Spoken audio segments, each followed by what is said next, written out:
Umiikot ngayon sa social media ang espekulasyon na umano'y may plano si Matteo Guidicelli na hikayatin ng kanyang asawa na si Sarah Geronimo na lumipat sa TV5 network. Sa gitna ng mga usap-usapan, naghahanap umano ang network ng mga malalaking pangalan upang palakasin pa ang kanilang lineup ng mga artista at programa. Ayon sa mga kumakalat na chika online, sinasabing isa raw si Sarah Geronimo sa mga personalidad na maaaring maging malaking hatak sa audience ng TV5.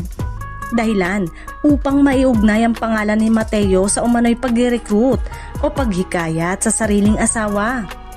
Gayunpaman, ang mga impormasyong ito ay nagmumula lamang sa social media at hindi pa na-verify ng anumang lehitimong news source.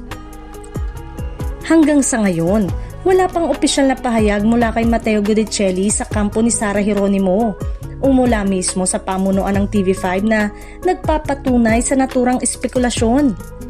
Wala ring anunsyo tungkol sa anumang kontrata, negosasyon o formal na alok na may kaugnayan sa sinasabing paglipat ng aktres sa nasabing network. Matatandaan na matagal nang kinikilala si Sarah Geronimo bilang isa sa pinakamalaking pangalan sa industriya.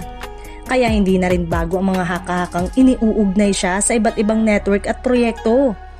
Subalit, sa kabila nito, nananatiling tahimik ang magkabilang panig, bagay na nagpapakita na ang issue ay nananatiling nasa antas pa lamang ng espekulasyon.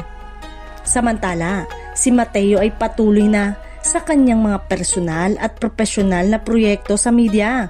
Ngunit walang malinaw na indikasyon na may kinalaman nito sa pagdidikta o pag-iimpluwensya sa career path ng kanyang asawa.